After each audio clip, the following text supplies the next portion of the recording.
Welcome to the Tech Meme Ride Home for Wednesday, May 12th, 2021. I'm Brian McCullough. Today, the U.S. lets Xiaomi off the blacklist. GitHub adds security key support and wants to move on from the whole password era. eBay wants in on the NFT action. WhatsApp is going to turn the screws until you agree to their terms. And speaking of, Brian Krebs outlines how that group suspected to be behind the pipeline hack has sophisticated ways of getting you to pay up. Here's what you missed today in the world of tech. The U.S. has agreed to remove Xiaomi from the blacklist that could have restricted American investment in Xiaomi following Xiaomi's lawsuit earlier this year, quoting Bloomberg. The Chinese smartphone giant had sued the government earlier this year after the U.S. Defense Department, under former President Donald Trump, issued an order designating the firm as a communist Chinese military company, which would have led to a delisting from U.S. exchanges and deletion from global benchmark indexes. The U.S. Defense Department has now agreed that a final order vacating the designation, quote, would be appropriate, according to a filing to the U.S. courts Tuesday. Xiaomi, which makes robot vacuum cleaners, electric bikes, and wearable devices alongside smartphones, had been an unexpected target for the Trump administration. Co-founded by billionaire entrepreneur Li Jun more than 10 years ago with U.S. chipmaker Qualcomm as one of the earliest investors, the company has insisted it's not owned or controlled by the Chinese military. A U.S. court in March sided with Xiaomi in the lawsuit and placed a temporary halt on the ban. U.S. District Judge Rudolph Contreras said at the time Xiaomi was likely to win a full reversal of the ban as the litigation unfolds, and issued an initial injunction to prevent the company from suffering, quote, irreparable harm, end quote. Now, this does not mean that suddenly we'll be able to buy top-of-the-line Xiaomi phones easily here in the U.S., even though Xiaomi just passed Apple for number 2 market share in Europe. The phones are not designed or designated for the U.S. market. Though, today I learned, it is possible to buy a Xiaomi phone if you're in the U.S. and use it on U.S. networks, though you have to jump through some quite considerable hoops. Also, Xiaomi does have a whole array of laptops and fitness bands and electronic accessories that are more available than I thought. Just do a quick Amazon search. Speaking of, Amazon has updated the Echo Show 8 and 5 with largely better cameras, the ability to turn on Alexa's security mode, and also added a $95 kids edition of the Echo Show 5, quoting The Verge. The big new feature on both models is the camera, but the upgrade is more impressive on the bigger Echo Show 8. It now has the same 13-megapixel sensor that you'll find on the Echo Show 10. Instead of moving the screen around to point at you as the 10 does, the Echo Show 8 provides a wider 110-degree field of view. Within that range, it does the pan and zoom trick to keep subjects centered in the frame. To power that trick and some other new software features, Amazon says there's a new octa-core processor inside the Echo Show 8. Otherwise, it's the same Echo Show 8 that we reviewed in 2019 with dual speakers and a choice of either white or charcoal gray. It still sells at the same price, $129.99. The other software tricks include using the camera to detect if a human has walked into the room and then plugging that information into routines, like turning on the lights. Amazon emphasizes this is an opt-in only feature, and it even requires users to manually punch in a code during setup to ensure that they really mean to turn it on. It also does its human shape detection locally. Amazon will let all Echo 8 and 5 devices turn on Alexa's security mode so you can remotely view the cameras from your phone. Finally, the Echo Show 8 is getting new AR effects for Amazon's own video chat service, including reactions like filling the screen with hearts or setting custom virtual backgrounds, end quote.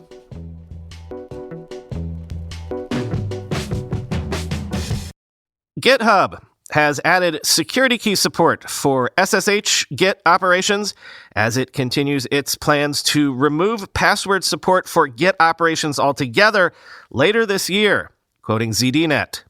When you add a security key to SSH operations, you can use these devices to protect you and your account from accidental exposure, account hijacking, or malware, GitHub security engineer Kevin Jones said in a blog post on May 10th. Security keys, including the YubiKey, Thetis FIDO U2F security key and Google Titan security keys are physical, portable dongles that implement an additional layer of security to your online services and accounts. GitHub wants to move away from typical passwords and to more secure authentication standards. At present, users can now use a password personal access token, or PAT, or an SSH key to access Git, but the company intends to remove support for passwords later this year. We recognize that passwords are convenient, but they are a consistent source of account security challenges, Jones commented. We believe passwords represent the present and past, but not the future. By removing password support for Git, as we already successfully did for our API, we will raise the baseline security hygiene for every user and organization and for the resulting software supply chain, end quote. Don't know why I didn't see this coming, but think about it. It makes a ton of sense. With the fad for collectibles that NFTs have either brought about or it's a wave that they're riding, who, if you think about it, has owned the collectibles market since the beginning of the internet era? Yeah, eBay says it will now allow NFTs to be sold on its platform and will add new capabilities for blockchain-driven collectibles in the coming months, quoting The Block. Users can bid on NFTs as they would for a physical item. All payments will be made in US dollars, unlike other prominent NFT platforms, which usually accept ETH for NFT payments. Many of the NFTs currently available for sale on eBay appear to be on the Wax blockchain, with sellers stipulating that buyers create a Wax wallet in order to receive their NFT. The move to allow NFT sales comes a week after the e-commerce firm's CEO, Jamie Iannone, told CNBC that the company was looking at ways to incorporate NFTs on its platform. It also appears to be part of a larger plan. In the coming months, eBay will add new capabilities that bring blockchain-driven collectibles to our platforms, Jordan Sweetnam, Senior Vice President and General Manager for eBay's North American market, told Reuters, end quote.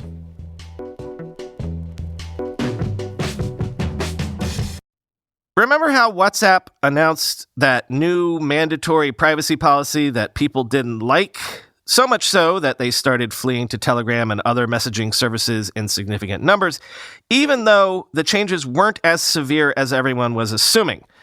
But what if you're trying to just ride this all out, to stay on WhatsApp, but hopefully not agree to their new terms? Well, WhatsApp has detailed the experience for those of you who don't agree to its new privacy policy, including eventually losing access to calls, messages, and notifications. Basically, WhatsApp will slowly strangle the service for you until you agree to their new terms, quoting Insider. If users do not agree to the new policy after several weeks, they will begin to lose access to their chat lists, WhatsApp said. Users will only be able to call and message someone if they are contacted first and click on a notification. After a few more weeks, users won't receive calls or notifications, WhatsApp said, although the timing will vary from user to user.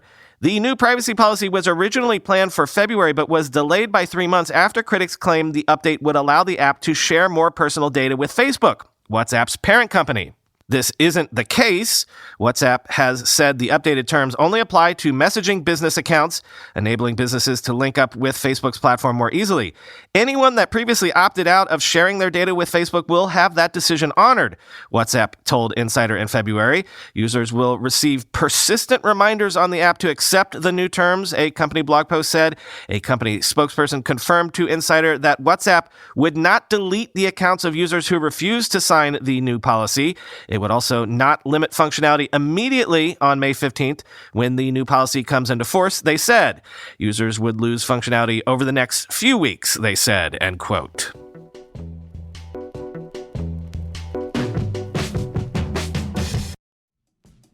No one likes to be watched and tracked, even if they have nothing to hide. That's why you need to step up your privacy game. NordVPN is a virtual private network that can protect you in any number of ways by creating encrypted tunnels for your data, protecting your online identity, and hiding your IP address. This will help you if you use public Wi-Fi regularly, live or work somewhere where you need to mask your location, or you want access to content blocked in your location. But none of this will slow you down because NordVPN is extremely fast, thanks to NordLynx, a next-gen tunneling solution.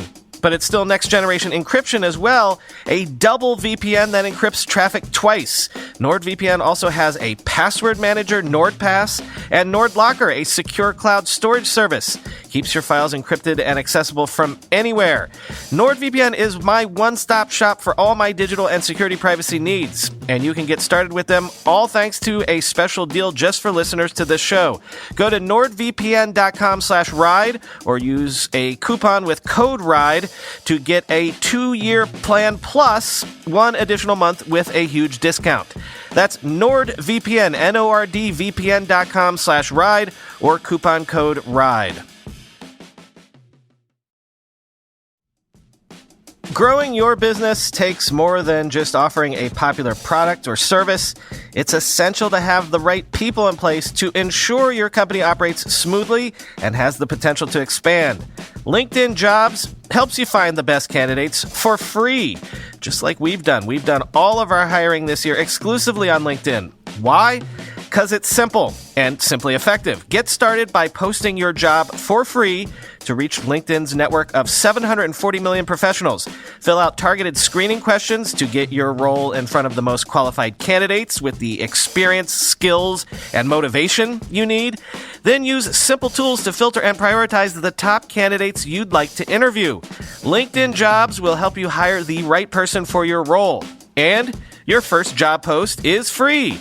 Just visit linkedin.com/ride. Again, that's linkedin.com/ride to post your first job for free. Terms and conditions apply. E-scooter startup Bird has agreed to go public via a SPAC at an implied value of around $2.3 billion, thereby bringing a conclusion to a startup story that was all the rage when this podcast was only a few months old. Remember the big scooter and micromobility land grab and wars of the before times? It's interesting that Bird at least is getting out the door at basically the valuations that it first made headlines for, which is a good or bad thing depending on how you look at it. Quoting Dan Primack in Axios.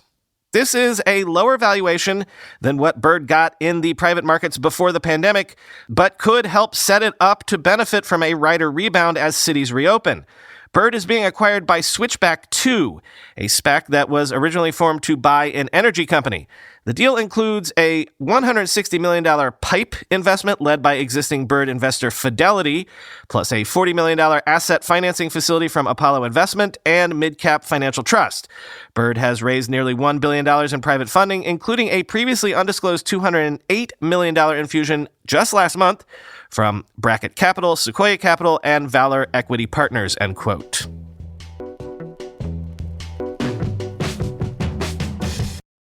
And since we're circling back to old stories today, I thought I'd let you know that SoftBank has reported a Q4 profit for the Vision Fund of $37 billion and net profit of $45.88 billion due to good stock performance of portfolio companies such as Coupang and Uber. So again, think back to, 18 months ago and marvel at how Masa Son has just sort of waited things out successfully, quoting Reuters. It's clearly validation of Masa's thesis, Navneet Govil, Vision Fund's chief financial officer, told Reuters in an interview. Market enthusiasm for tech stocks drove the public listing of SoftBank-backed e-commerce firm Coupang and used car trading platform Auto1 Group and the rising share price of ride-hailing firm Uber during the quarter. To sustain SoftBank's position among the global corporate elite, Son will have to replicate that performance with other yet-to-list companies in the Vision Fund portfolio. Son has likened that to laying golden eggs. Candidates including ride-hailing firm Didi, TikTok owner ByteDance, and truck service platform Full Truck Alliance have strong revenue growth, healthy market share, and a clear path to profitability, according to Govil. This is not a result to make us puffed up with pride. I don't want it to be a one-time thing, founder and CEO Masayoshi Son told a news conference, end quote.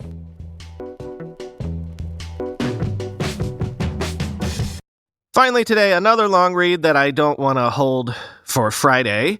The great Brian Krebs has penned a deep dive on the DarkSide ransomware gang, which is being connected to that Colonial Pipeline hack that is causing gas runs here in the U.S. Krebs outlines how he says that DarkSide pressures victims into paying via phone calls by affiliates, DDoS attacks, and threats of tipping off short sellers unless the targets pay up. Read the whole thing for sure if you're interested in the story, but enjoy these snippets as well. Quote, first surfacing on Russian language hacking forums in August of 2020, DarkSide is a ransomware as a service platform that vetted cybercriminals can use to infect companies with ransomware and carry out negotiations and payments with victims. DarkSide says it targets only big companies and forbids affiliates from dropping ransomware on organizations in several industries, including healthcare, funeral services, education, public sector, and nonprofits. Like other ransomware platforms, DarkSide adheres to the current bad guy best practice of double extortion, which involves demanding separate sums for both a digital key needed to unlock any files and servers and a separate ransom in exchange for a promise to destroy any data stolen from the victim. At its launch, DarkSide sought to woo affiliates from competing ransomware programs by advertising a victim data leak site that gets, quote, stable visits and media coverage, as well as the ability to publish victim data by stages. Under the Why Choose Us heading of the ransomware program thread, the admin answers, quote, high trust level of our targets. They pay us and know that they're going to receive decryption tools. They also know that we download data, a lot of data. That's why the percent of our victims who pay the ransom is so high, and it takes so little time to negotiate, end quote. In late March, DarkSide introduced a call service innovation that was integrated into the affiliate's management panel, which enabled the affiliates to arrange calls pressuring victims into paying ransoms directly from the management panel. In mid-April, the ransomware program announced new capabilities for affiliates to launch distributed denial-of-service attacks against targets whenever added pressure is needed during ransom negotiations.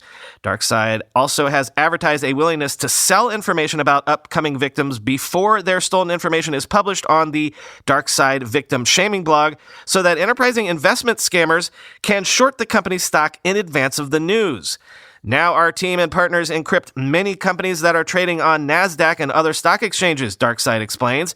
If the company refuses to pay, we are ready to provide information before the publication so that it would be possible to earn in the reduction price of shares.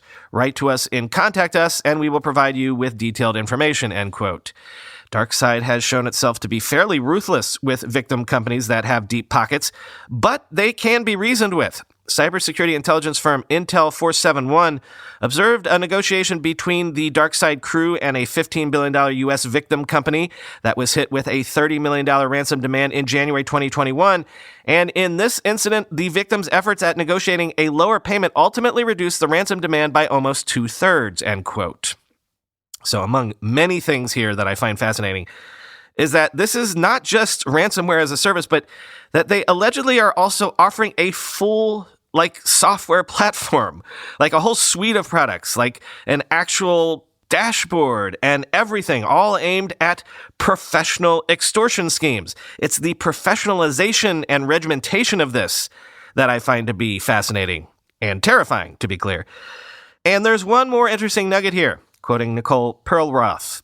The assumption is that DarkSide is not nation-state affiliated, but like so many ransomware groups, it uses tools like Get User Default Lang ID to perform language checks. If the victim uses any languages below, DarkSide moves on, end quote. The languages that she quoted include Uzbek, Romanian, Russian, etc. Quoting Brian Krebs, pro tip for the "but how do we protect ourselves" folks. DarkSide ransomware, like many other strains, will not install on systems where certain Cyrillic keyboard and other scripts are already installed.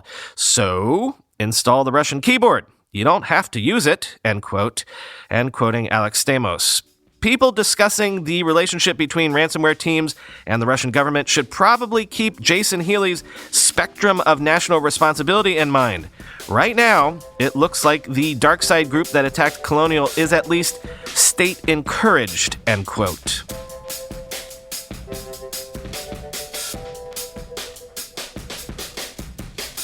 Hive Mind, can you help me out, as you always do? We're thinking of pursuing a project that is deeper in the Clubhouse Twitter Spaces sort of space. But I need to identify some folks to reach out to about joining this project. So, you know how Chris and I have been regularly doing a Clubhouse room or a Twitter space for the last few months? We do one about once a week or so. Can you think of any other folks who have been regularly doing events like we have? Yes, Packy McCormick and Austin Reef. I'm already talking to them. Anyone else you can think of? Folks that have been hosting regular live audio events. Could be tech related, but could be anything. Could be regular rooms talking about the latest Real Housewives gossip. Literally any name you can think of. Who's doing these regular rooms and spaces? Just shoot those names at me. No matter how big or small or outside our usual topic circles, hit me up on Twitter with your ideas at BrianMCC or email podcast@techmeme.com. Thanks in advance. Talk to you tomorrow.